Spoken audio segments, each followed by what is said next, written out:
la hora de las derivaciones. Así que doy comienzo a la presentación.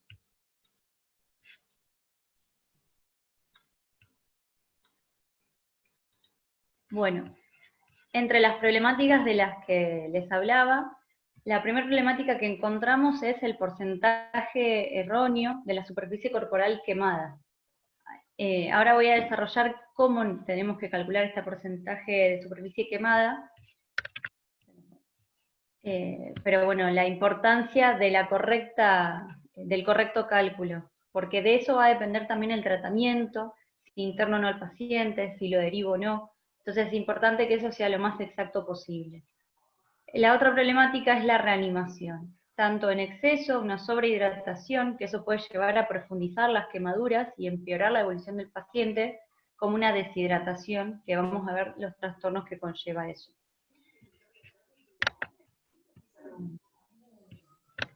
El otro problema, bueno, que vemos es el retraso en la derivación de pacientes, tanto a nivel sistémico, un paciente grave con alto riesgo de mortalidad, que por ahí no tiene criterio. ¿Cuánto sale acá? ¿Cómo?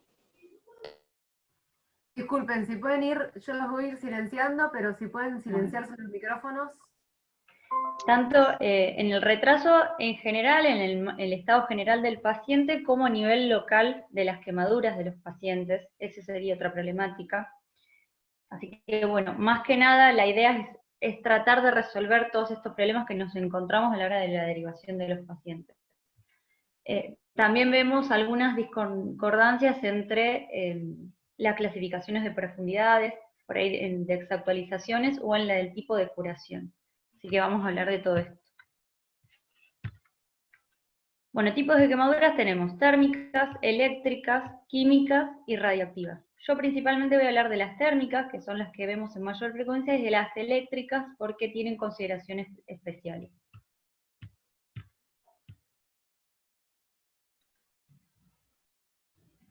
¿En qué voy a basar mi clasificación? Que esto es lo más importante de todo, por un lado en la extensión y en la profundidad.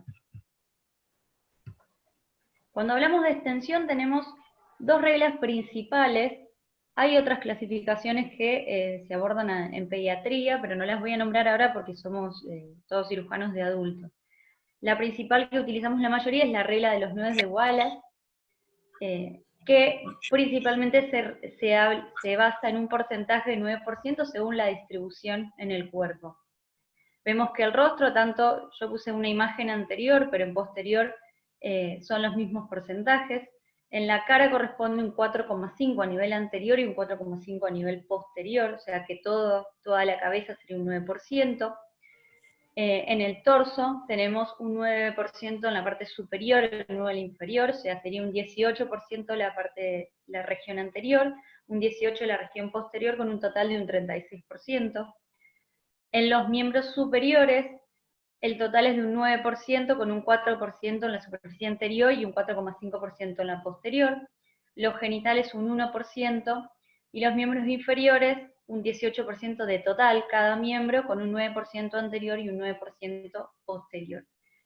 Esto es muy importante. Nosotros, para poder calcularlo correctamente, tenemos que tener en cuenta este gráfico, y hoy en día con la tecnología también está la posibilidad de muchas aplicaciones que se pueden bajar también, que se basan en el mismo gráfico y nos pueden ayudar a la hora de la guardia y del correcto cálculo.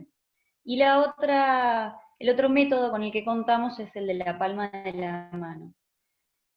Este método no lo usamos generalmente, lo usamos por ahí en quemaduras más pequeñas, pero lo más importante a saber es que es la mano del paciente, no la nuestra, sino la del paciente, y que corresponde a un 1%.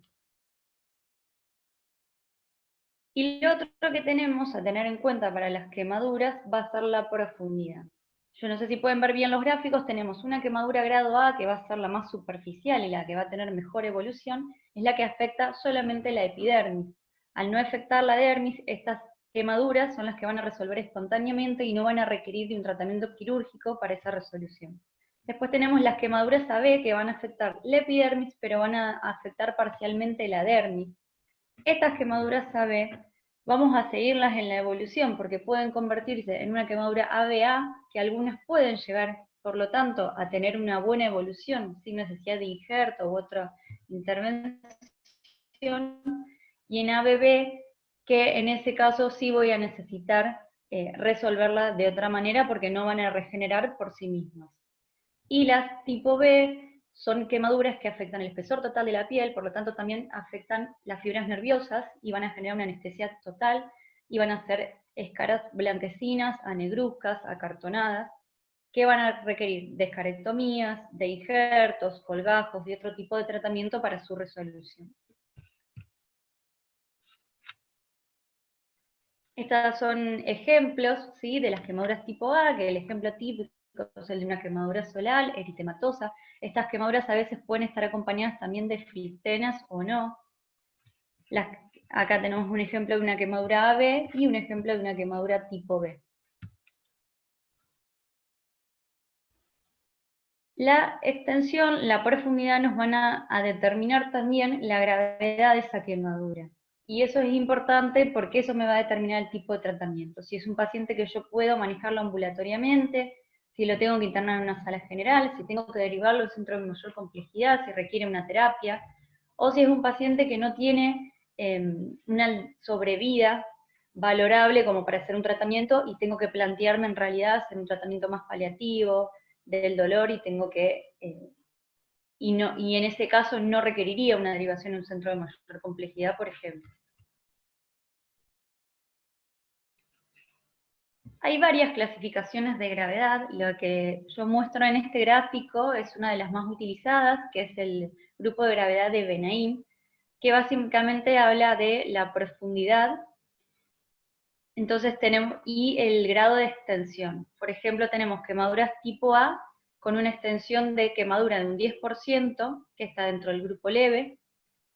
Cuando tiene entre el 11 y el 30% ya entra en el moderado, entre el 31 y el 60% de extensión entra en el grupo 3, que es grave, y cuando tiene, por más que sea tipo A, pero tiene más de 60% de superficie corporal quemada, ya entraría en el grupo de los pacientes críticos.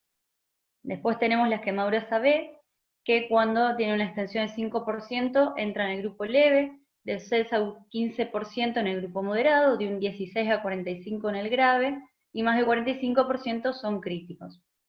El tipo B, hasta 1% el grupo leve, de 2 a 5 el moderado, del 6 al 30 el grupo grave y más de 30 el grupo crítico.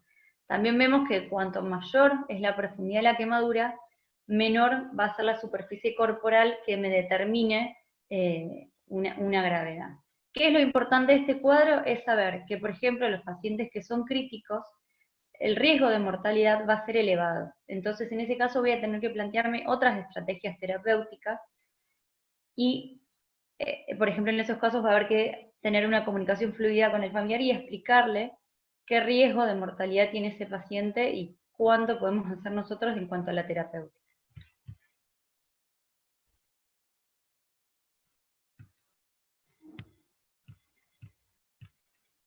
Bueno, dentro de lo que es quemaduras graves, nosotros cuando hablamos de un paciente gran quemado, hablamos de un paciente con una superficie corporal quemada de más de un 20% de superficie. Pero hay que tener ciertas consideraciones. La edad es una de esas consideraciones. Pacientes mayores a 65 años, con más del 10% de superficie corporal quemada, ya van a tener un criterio de internación porque se van a comportar de una manera diferente y van a tener una gravedad mayor que un paciente con una edad menor. Los pacientes con injuria inhalatoria, esto es importantísimo, muchos de estos pacientes, muchos van a requerir una terapia intensiva, algunos de intubación orotraqueal, eso ahora ya lo vamos a ver, pero van a tener criterio de derivación en un centro de mayor complejidad y de una terapia, por lo tanto son pacientes que hay que internarlos sí o sí. Las quemaduras eléctricas, sobre todo las quemaduras eléctricas de alta tensión, también son pacientes con quemaduras graves que requieren internación, y pacientes que tengan, además de la quemadura, algún politraumatismo asociado. Otro criterio de internación tiene que ver con el riesgo social que tenga el paciente y con las comorbilidades asociadas. No es lo mismo un paciente joven, sano, con una quemadura, que un paciente diabético, panvascular, con múltiples comorbilidades, que se va a comportar también de una manera diferente en la evolución de esa quemadura. Entonces todos estos pacientes van a requerir derivación en un centro de mayor complejidad. Bueno, el manejo inicial se va a basar en el ATLS que todos conocemos, en el ABCDE, donde lo principal, ahora lo voy a desarrollar más específicamente, pero ¿por qué agrego al costado la profilaxis antitetánica, la elevación de miembros y la escarotomía? La profilaxis antitetánica debería darse en todos los pacientes con quemaduras, principalmente en las eléctricas, pero todos los pacientes deben irse de la internación, o aún si tienen manejo ambulatorio deben tener la profilaxis antitetánica. Otra pauta preventiva es la elevación de los miembros, tanto superiores o inferiores, que me va a prevenir el compromiso circulatorio, sobre todo en quemaduras que sean circunferenciales y que puedan comprometerme el flujo vascular y generarme un daño importante. ¿Y por qué pongo la escarotomía en el manejo inicial? Porque en el caso, por ejemplo, de quemaduras del tórax, estas quemaduras pueden ser restrictivas de la mecánica ventilatoria y pueden requerir una escarotomía precoz para mejorar la mecánica ventilatoria del paciente, no como un tratamiento en sí de la quemadura, sino para permitir al paciente que pueda tener una ventilación correcta. Entonces, sería una de las primeras pautas que tengo que tener en cuenta, incluso muchas veces eso es necesario hacerlo en la guardia, en el shock room, no ni siquiera en el quirófano, directamente en el shock room cuando estamos abordando la ventilación del paciente. Bueno, lo primero que vamos a abordar entonces es la ventilación, ¿sí? Y la vía aérea. Entonces es importante en este caso determinar si el paciente, por ejemplo, tiene una injuria inhalatoria asociada. Ahora lo vamos a desarrollar, y lo más importante es ver si la vía aérea de ese paciente está permeable y se requiere una intubación orotraqueal. Más allá de la intubación orotraqueal, si yo creo que la ventilación está comprometida, sí o sí hay que administrar al paciente una máscara reservorio de oxígeno al 100%. ¿Por qué? Porque además muchas veces la injuria inhalatoria está asociada con intoxicación por monóxido de carbono. Entonces sabemos que el dióxido de carbono va a competir con la hemoglobina. Entonces la forma de alterar esa competición es administrar al paciente el oxígeno al 100% y poder mejorar su ventilación.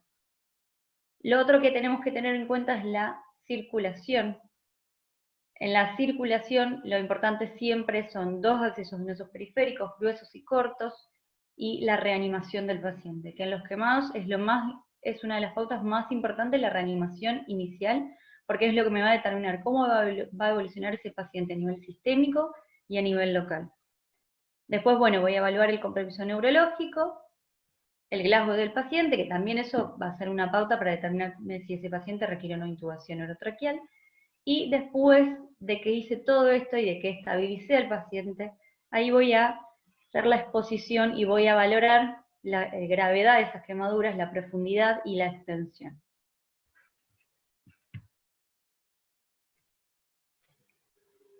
Entonces, en lo que es la ventilación, dijimos que era importante establecer si el paciente tenía injuria inhalatoria o no.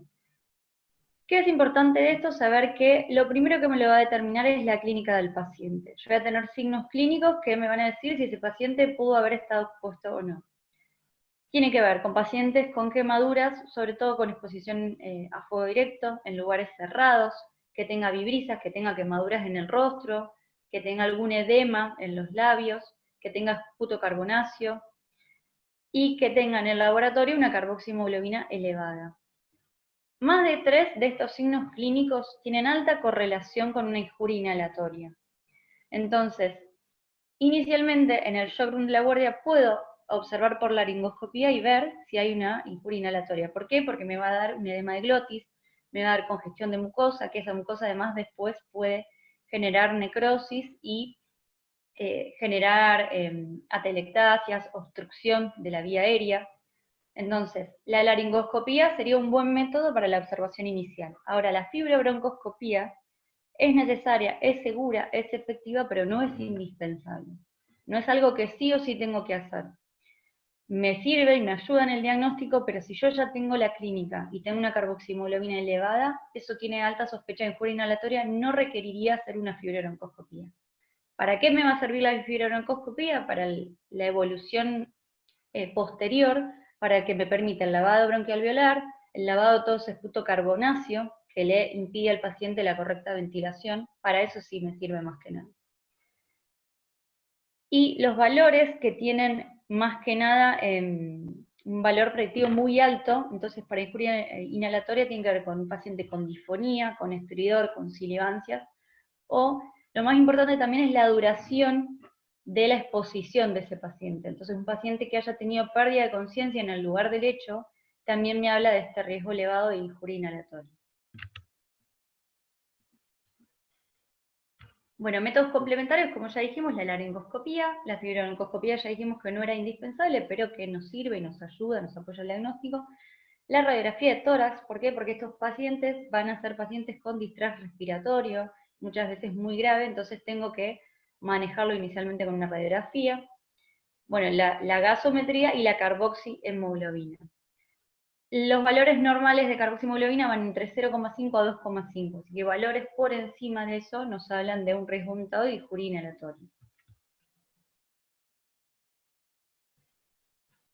Bueno, en cuanto a la reanimación vamos a hacer diferencias en cuanto a las quemaduras térmicas y a las eléctricas. En el caso de las quemaduras térmicas, que voy a hablar ahora, tenemos tres fórmulas principales.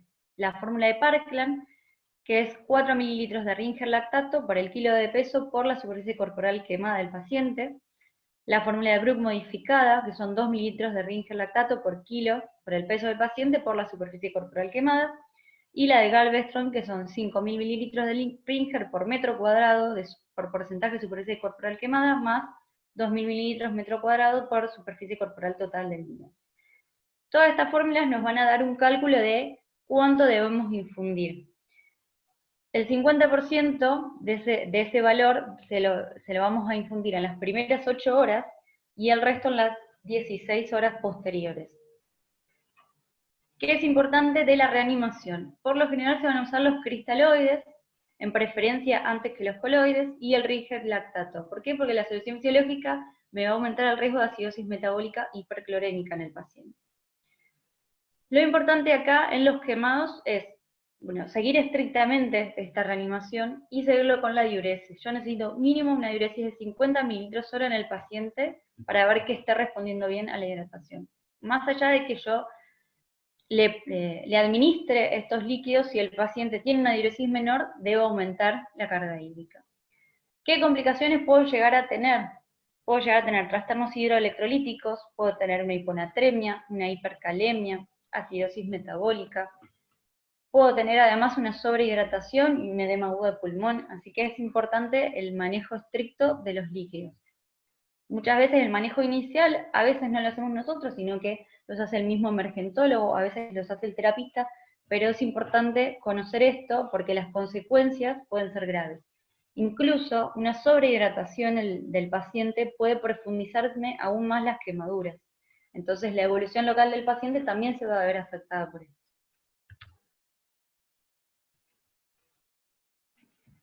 Bueno, la escarectomía. Nosotros sabemos que en lo que son las curaciones de los pacientes tenemos por un lado el aseo quirúrgico o la toilette, que después lo voy a especificar, que va a ser mi curación inicial. Las primeras 24 horas cuando llega el paciente, lo más importante es la estabilización hemodinámica, no tanto el tratamiento de la quemadura en sí, salvo algunas consideraciones especiales. Entonces, primero voy a estabilizar el paciente y lo voy a reanimar. Una vez estabilizado, se va a hacer una toilette quirúrgica, es ideal hacer una toilette, pero la escarectomía en las primeras 24 horas no sería tan necesaria. Nosotros podemos tener una escarectomía inmediata en las primeras 24 o 48 horas, precoz entre el tercer y quinto día, y tardía, que es después del quinto día. Lo ideal es la escarectomía precoz, o sea, entre el tercero y el quinto día. ¿Por qué? Porque se vio que la escarectomía tardía empeora la evolución del paciente. Esto tiene que ver con el CIRS. La escara me va a generar factores proinflamatorios y eso va a aumentar el CIRS en el paciente. Entonces eso va a repercutir en el estado general del paciente y la evolución va a ser peor. Para evitar eso, entonces, la escarectomía precoz sería la indicada entre el tercer y el quinto día. ¿Y por qué no inmediata en las primeras 24 horas? Porque yo tengo que estabilizar ese paciente. Y la misma escarectomía, a veces esa remoción aumenta los requerimientos también hídricos, entonces me repercute en la estabilización inicial. Entonces puedo esperar. pero sí o sí, entre el tercer y quinto día está indicado, sobre todo el tercer día, la escarectomía precoz.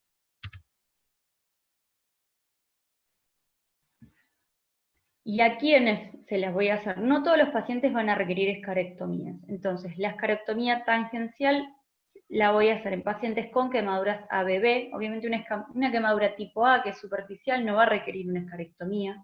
¿Sí? La escarectomía es la resección de la escara, el tejido que está desvitalizado, que eso lo vamos a ver en quemaduras ABB.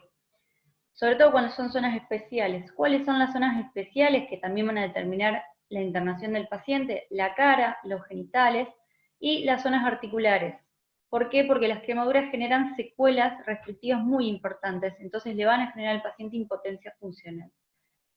Bueno, todas las quemaduras tipo B requieren escarectomía, pero lo más importante es saber que los pacientes que van a requerir este tratamiento no tienen que tener alteraciones de perfusión tisular. ¿Qué quiere decir eso? Pacientes diabéticos, panvasculares, obesos, tabaquistas severos que tienen alguna alteración en la perfusión no van a responder inicialmente a esta escarectomía tangencial.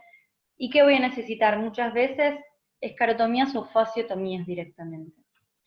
¿Cuándo voy a hacer una escarotomía? Dijimos en quemaduras circunferenciales, sobre todo en quemaduras circunferenciales de los miembros, es donde más lo observamos, miembros superiores e inferiores, o quemaduras restrictivas, lo que hablábamos hoy de una quemadura a nivel del tórax que le genera una restricción a la ventilación de ese paciente. Y la fasciotomía, entonces dijimos en pacientes con quemadura B mayor al 20%, un gran quemado, o en pacientes con menor del 20%, pero que tengan alteraciones de la perfusión.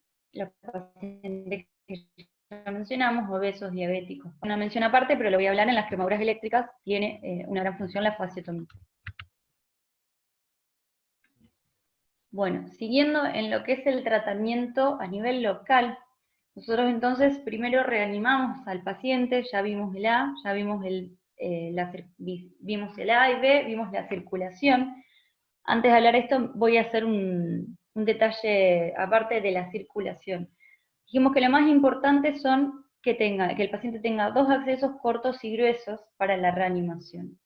Las vías centrales también me pueden ayudar en el paciente, pero ¿qué es lo ideal? Lo ideal primero es tener una vía periférica, obviamente en una zona no quemada. A veces nos llegan pacientes con un 70% de superficie corporal total que es imposible conseguir un acceso vascular. Entonces, primero lo ideal que sería una vía periférica, 2 en lo posible, en zonas no quemadas. Si no puedo conseguir eso, colocaré una vía periférica en una zona quemada. Si eso tampoco es posible, lo ideal es una vía central en una zona no quemada, y si yo agoté todos los recursos, recién ahí pondría una vía central en una zona quemada. Pero no es lo ideal, nunca es lo ideal. De hecho, el riesgo de mortalidad de los pacientes quemados son las infecciones. Entonces, el riesgo de sepsis endovascular que puedo llegar a tener en un paciente quemado me va a aumentar la mortalidad y no sería nunca la indicación. Pero bueno, son pasos que voy a ir siguiendo según las alternativas que me dé el paciente. Después de lo que es la toilette del paciente, nosotros tenemos entonces la toilette inicial. Lo ideal la toilette es hacerla cada 48 horas. Hay centros especiales que son centros de grandes quemados que tienen salas especiales de balneoterapia, donde no requieren directamente ir a quirófano a hacer la toilette, salvo que requieran un tratamiento quirúrgico específico, como una escarectomía o una fasciotomía, o el tratamiento reconstructivo posterior. Pero la toilette inicial se podría hacer en una sala de balneoterapia. Nosotros en nuestro hospital no contamos con ese recurso, así que todos los baños, los aseos quirúrgicos los realizamos en quirófano, idealmente cada 48 horas. ¿Cómo se va a realizar una toilette quirúrgica? Primero va a haber un tiempo sucio que tiene que ver con esta balneoterapia, con un lavado con solución fisiológica y con un antiséptico. Está descrito el uso de la iodotobiona, pero la verdad que es mejor la eficacia, en nuestro caso nosotros lo utilizamos de la clorexidina. La clorexidina tiene un efecto antiséptico al actuar contra gram positivos y gram negativos. Después de esta toilette, que la toilette es importante saber que no se hace por inmersión, se hace por barrido o por ducha. No es que necesariamente hay que hacer la inmersión en una bañera, es barrido o ducha. Después de eso siempre se hace la topicación están descritos varios elementos, hay centros que utilizan el hipoclorito, hay centros que usan el ácido acético, se usa 5 minutos y luego ya se procede al resto de la curación. Y después de eso tenemos las coberturas. Las coberturas pueden ser transitorias o definitivas. ¿Cuál es la función de la cobertura? Es establecer las funciones normales que tiene la piel. La piel nosotros sabemos que es una barrera cutánea, que es termorreguladora, que es una barrera ante las infecciones. Entonces necesitamos algo que simule esas funciones.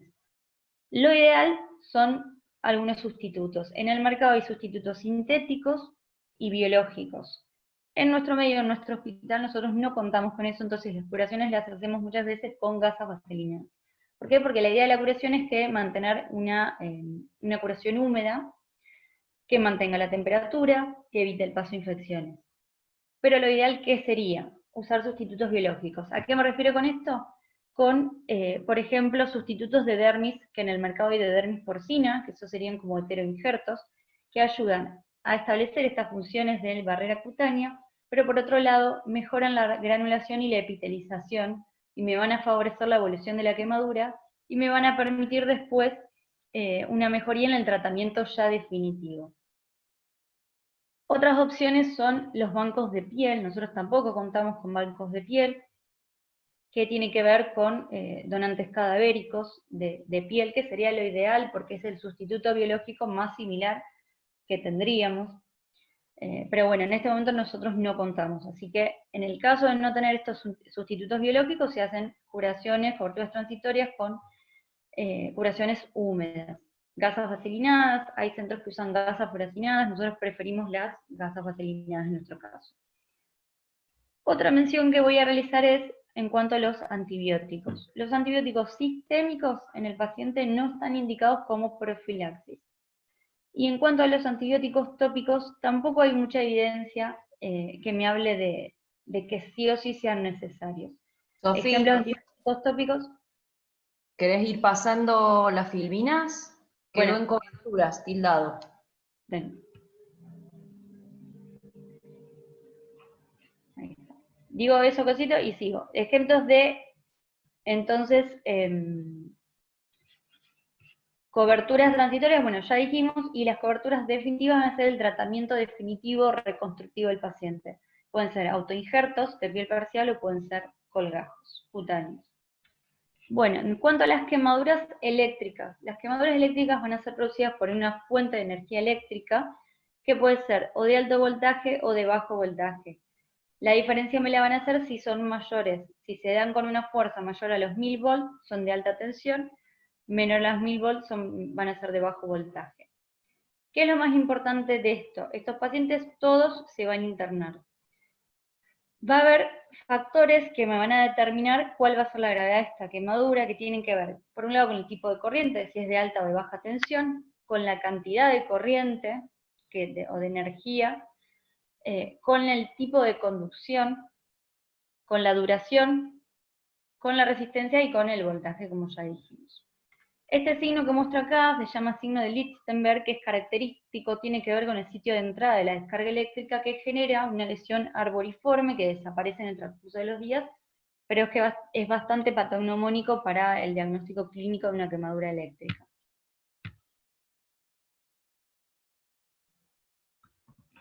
¿Cuáles van a ser las complicaciones? Nosotros dijimos que la hidratación era diferente en las quemaduras térmicas que las eléctricas.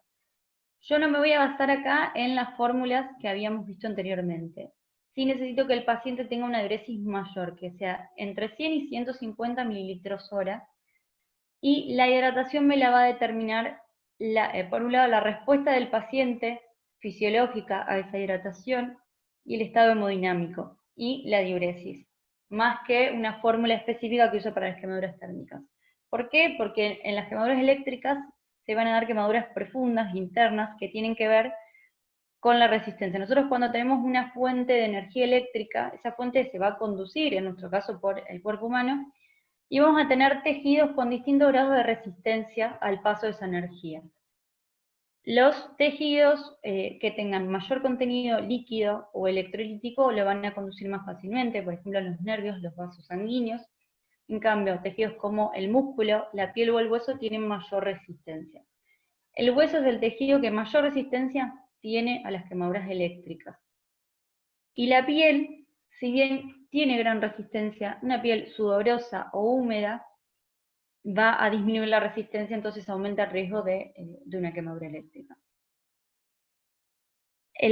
La fisiopatogenia local serían de las quemaduras eléctricas que generan quemaduras tan internas, tiene que ver con esta resistencia ósea, que hace que se generen quemaduras por calor local, con destrucción tisular y con desnaturalización proteica. Todo eso genera daño tisular, destrucción muscular, y la destrucción muscular va a generar mioglobina, mioglobinuria, necrosis tubular aguda y falla renal. Entonces, por esto es importante la hidratación del paciente. Lo otro que voy a tener son las alteraciones cardíacas, puedo llegar a tener necrosis por compromiso vascular, que van a requerir amputaciones, y bueno, daño cerebral. Los valores iniciales que voy a tener en cuanto a las enzimas, la CPK es un marcador de destrucción muscular. Puede ser leve, menor a 400, moderado 400-200 o mayor a 2500. Mayor a 2500 me habla de una destrucción muscular intensa que aumenta más el riesgo de esta falla renal. Otro marcador es la LDH, que tiene que estar elevado 4 veces por encima de su valor normal. Entonces, dijimos que vamos a hacer inicialmente la corrección hidroelectrolítica con esta dureza de 100 ml/hora. Le vamos a pedir además al paciente una orina completa para valorar la presencia o no de mioglobinuria. Le vamos a pedir además un electrocardiograma y enzimas cardíacas. ¿Qué es importante saber acá? Las quemaduras eléctricas generan alteraciones del ritmo cardíaco, especialmente pueden generar fibrilación ventricular y generar la muerte del paciente. Lo más importante en el electro tiene que ver con las arritmias, y hay un punto que se llama punto J, que es esta deflexión que se ve en la flechita, que me aumenta el riesgo de fibrilación ventricular. Es un predictor de la fibrilación ventricular. Entonces, ese paciente va a tener que ingresar a una unidad coronaria, de manera urgente. El tema de las enzimas cardíacas no me sirve tanto para el monitoreo, porque la CPKMB, que es específica del músculo cardíaco, puede estar elevada en este caso por el simple hecho de la quemadura eléctrica. Entonces no me va a servir tanto para valorar el daño miocárdico. Lo que puedo realizar en su efecto, además del electrocardiograma, es el ecocardiograma, que me va a dar signos indirectos que tienen que ver con la función ventricular, con la hipoquinesia del músculo, con dilatación de la punta cardíaca, que me van a hablar de un daño miocárdico. Este manejo cardíaco no lo vamos a hacer nosotros como cirujanos, pero es importante tenerlo presente para saber cuándo se lo tengo que presentar al terapista, cuándo lo tiene que ver un interconsultar un cardiólogo. Son pacientes igualmente que deberían estar en una terapia intensiva. Y en lo que es el manejo inicial, en cuanto a lo que más nos importa a nosotros, que son las curaciones, estos pacientes también van a requerir una toalette. El aseo quirúrgico se hace de la misma manera que para las quemaduras térmicas, pero lo más importante es el debridamiento. Las quemaduras eléctricas generan necrosis muy importante y muchas veces compromiso vascular, porque generan trombosis por agregación plaquetaria, y son pacientes que pueden llegar a requerir amputación de algún miembro, de algún dedo, según la zona afectada. Entonces el debridamiento es lo más importante en el manejo de estas quemaduras.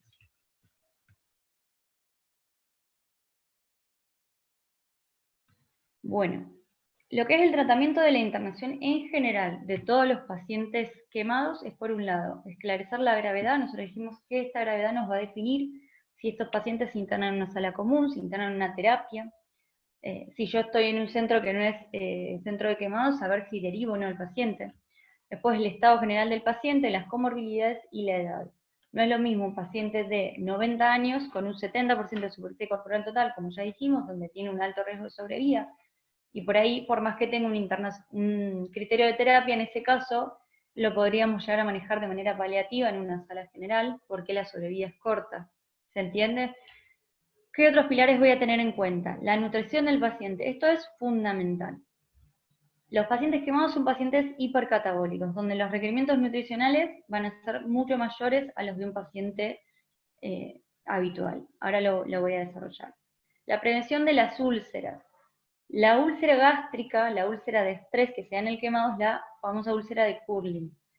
Lo que está descrito en la prevención de las úlceras, tenemos dos medicaciones fundamentales, que son los antihistamínicos H2, la ranitidina, y los inhibidores de bomba de protones como el omeprazol. No hay diferencias significativas entre ambos. Por costo-beneficio sería ideal usar la ranitidina por el costo económico, pero la verdad es que no hay una gran diferencia. La ranitidina ha mostrado eficacia en la prevención de las úlceras gástricas, así que todos los pacientes quemados tienen que tener un antihistamínico. Infectología. Dijimos que no era necesario la profilaxis antibiótica, pero sí hay que tener presente que son pacientes que en su mayoría se mueren por infecciones y por sepsis. Entonces es importante la interconsulta con el especialista para dirigir un tratamiento cuando se nos presentan las infecciones. Bueno, la profilaxis de trombosis con heparina o con heparinas de bajo peso molecular. La rehabilitación no solo es posterior al tratamiento del paciente, sino que desde la internación hay que hacer rehabilitación. Y la rehabilitación es tanto física como psicológica y social. Después tenemos el manejo del dolor y bueno, la psicoterapia, que ya lo dijimos. En cuanto al manejo del dolor, lo principal que tenemos son los opioides, como la morfina, el fentanilo y la metadona. Puedo asociar además coadyuvantes como el paracetamol y la dipirona, y en algunos casos está indicado la pregabalina, sobre todo para los quemados, los grandes quemados que tienen internaciones crónicas, que no responden a opioides o a coadyuvantes, se podría indicar la pregabalina. Es importante en cuanto al dolor, por ejemplo, en centros de quemados donde sí cuenten con balneoterapia, que se haga con una pseudoanalgesia adecuada a la curación. En cuanto a la nutrición, lo ideal es la vía enteral, en lo posible una sonda nasoyeyunal. Yo tengo que evitar que los pacientes pasen horas prolongadas de ayuno. ¿Y cómo voy a seguir la nutrición? Con los balances nitrogenados principalmente. Los requerimientos nutricionales de los quemados van a ser mayores, tienen que ver con el tipo de metabolismo, pero por lo general van a ser de 1,5 a 2 gramos de proteínas kilo, y van a ser a partir de 40 calorías kilo, que va a ser mayor que en un paciente habitual. Esto va a depender del grado de catabolismo, que lo voy a seguir semanalmente con un balance nitrogenado. Igualmente es importante el manejo interdisciplinario. Más allá de que nosotros manejamos la nutrición de los pacientes, es importante la interconsulta precoz con nutrición, porque esto me va a determinar también la evolución de mis quemaduras. La fórmula que puse acá abajo tiene que ver con el gasto energético, con el cálculo del gasto energético del quemado. Hay varias fórmulas, eso por lo general es manejo del especialista. Lo que importante que nos tiene que quedar a nosotros es que son pacientes hipercatabólicos, que tengo que evitar que estén en ayuno, entonces lo ideal sería una sonda nasoyeyunal, y que tengo que seguir estrictamente el balance nitrogenado de ese paciente para mejorar su nutrición. Bueno, esto que puse acá es el tratamiento ideal versus nuestra propia experiencia, para contar un poco qué es lo que hacemos nosotros en el hospital y con qué recursos contamos. Bueno, el manejo hidroelectrolítico lo repetimos muchas veces porque es lo fundamental, porque nos va a determinar la evolución tanto general del paciente como a nivel local. El enfoque multidisciplinario, esto es lo más importante. No todos contamos con un grupo multidisciplinario para la atención del paciente quemado, pero sería lo ideal. ¿Por qué? Porque tendríamos el especialista que se encargue de las curaciones, el nutricionista, el terapista, la infectóloga. Tenemos distintos especialistas que hacen que el trabajo sea mejor, el kinesiólogo, el psicólogo. Si nosotros no contamos con todos estos recursos, ya dijimos cuáles eran las pautas para derivar al paciente a un centro de mayor complejidad. Pero lo más importante es que tengamos presente todo lo que ya dijimos. Las curaciones, cuándo realizar la escarectomía, cuándo no, con qué hacer las curaciones, la nutrición del paciente, el manejo de las infecciones, y detectar precozmente cuándo tengo que derivar ese paciente. Lo que dijimos en coberturas transitorias y definitivas, que lo ideal serían sustitutos biológicos, que no todos contamos con eso, y los tratamientos reconstructivos. Los tratamientos reconstructivos serían el tratamiento definitivo, sobre todo en las quemaduras AB-B. que lo más utilizado son los autoinjertos de piel parcial, pero en grandes defectos se pueden usar también colgajos cutáneos. ¿Qué es lo que hacemos nosotros en nuestro hospital? Nosotros no tenemos balneoterapia, así que todas las toaletas las hacemos en quirófano, idealmente cada 48 horas. Ahí a veces se nos plantean dificultades en cuanto a los tiempos quirúrgicos, las cantidades de quirófano. Interpreto que todos tendrán ese problema, pero bueno, es la dificultad con la que nosotros nos enfrentamos. Lo otro que no tenemos son los sustitutos biológicos, que sería lo ideal y que nos mejoraría mucho la intervención del paciente. Entonces, como decíamos, nuestras curaciones las hacemos con gasas vaselinadas. A veces se usan tópicos antibióticos como la polimixina, pero no hay tanta evidencia para eso. Y no tenemos un equipo multidisciplinario de pacientes quemados. Normalmente los manejamos en la sala de cirugía, cuando requieren internación de terapia se manejan en terapia.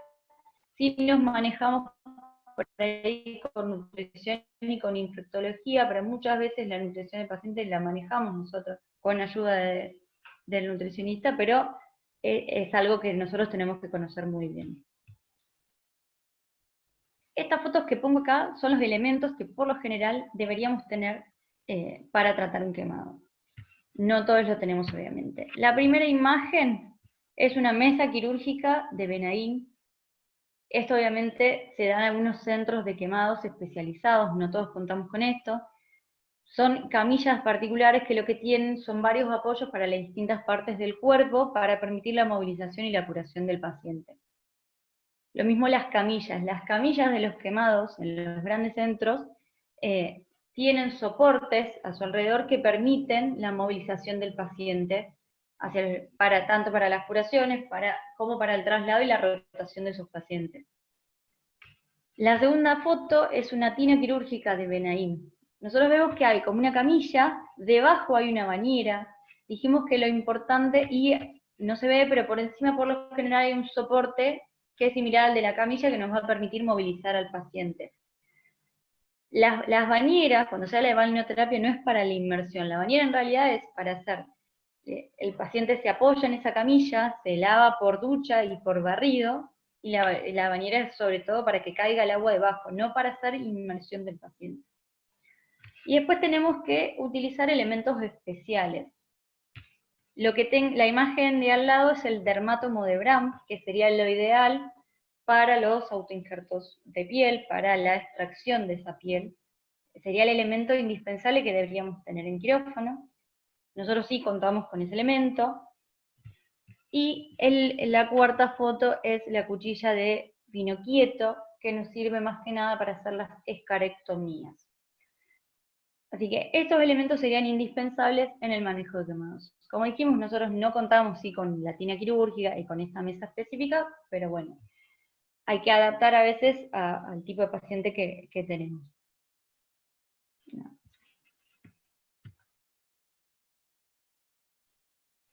Estas fotos son algunos de nuestros quemados, como para que conozcan un poco el trabajo que hacemos. Nosotros recibiremos aproximadamente 4 grandes quemados por año, principalmente. En lo que decía en cuanto a la profilaxis de la úlcera de Curlin, nosotros evidenciamos 2 úlceras de Curlin en pacientes de más de un 20% de superficie corporal de quemados. Uno fue a los 21 días de quemadura y el otro a los 4 meses. Por lo general se dan en el estrés agudo. Esto lo menciono para mencionar nuestra experiencia más que nada.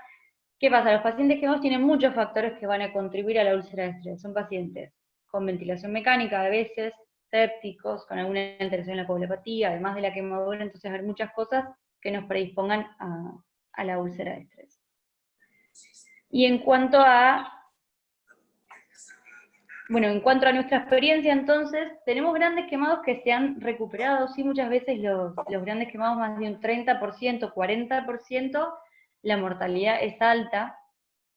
Las dificultades que vemos a veces tienen que ver en cuanto a la nutrición, como decíamos antes, que es muy difícil muchas veces llegar a una nutrición correcta, y la mayoría se mueren por infecciones, ya sea por infecciones sistémicas, asociadas a catéter, o colonizados con gérmenes multiresistentes, eso también es bastante habitual.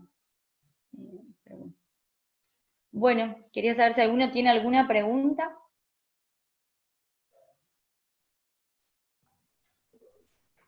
Felicitaciones, Sofi, excelente. ¿Querés dejar de compartir pantalla o Bueno. Sofi Ortiz, así habilitamos los micrófonos o quien quiera preguntar? Muy bien, Sofía.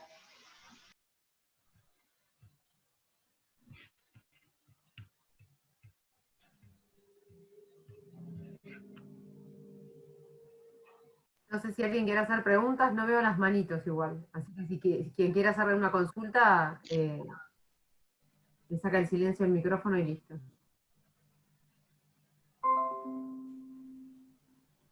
Bueno, yo mientras tanto quería aprovechar a felicitar perdón, el doctor Naranjo quiere hacer una consulta. ¿Santiago? No, más que una consulta, bueno, felicitarla a Sofía y a Cari también, Giuliani, celebro de que era un anhelo de que los residentes del hospital se integren a nuestra sociedad. Yo fui residente del hospital Neuquén y para mí, cualquier residente es el motor que debemos tener nosotros los que hoy somos, cuando nos empiezan a aparecer las canas, así que Sofía, felicitaciones. Y como ex instructor de ATLS, dejar el mensaje, digamos, que los pacientes quemados, si bien son politraumatizados, siempre, y hago hincapié en esto, y se lo recalco si le puedo dejar alguna enseñanza a alguien, que siempre pensar en la cinemática del trauma. El quemado no es solamente un quemado, y eso es súper importante tenerlo presente, porque digamos, la evaluación del paciente quemado empieza pensando en cómo se quemó. Y en base a eso uno le va a poder dar el mejor tratamiento. Recuerden que la ATLS dice claramente de respetar la vía aérea, y en el quemado básicamente pensar en limitar la fuente de quemadura rápidamente, ¿sí? Obviamente si está expuesto al fuego y nos lo traen, ya dejó de estar expuesto, pero hay un montón de quemaduras que siguen quemando a pesar de que esté con nosotros el paciente y lo hayamos sacado del sitio. Y esas son las que debemos tener más presentes, porque son las que siguen haciendo daño delante de nuestros ojos y dejamos de verlas. No tocaste el tema, pero bueno, es muy poco frecuente, pero los álcalis y los ácidos y los quemados por frío, que son esos en los que debemos abrir un poquito más los ojos, que son los que habitualmente nos confunden o nos perdemos en el tratamiento. Nada más que eso, hacer ese aporte desde el conocimiento que uno ha también tenido en la residencia y haciendo los cursos ATLS y este tipo de cosas, pero el quemado es un desafío. Uno cree que lo que está viendo es todo lo que ve, y verdaderamente justamente es al revés. El quemado es, no ves todo lo que le está sucediendo al paciente. Así que puntualmente tener eso presente. Nada más, Sofía. Bueno, muchas gracias. No sé si alguien más quiere hacer algún aporte o alguna consulta.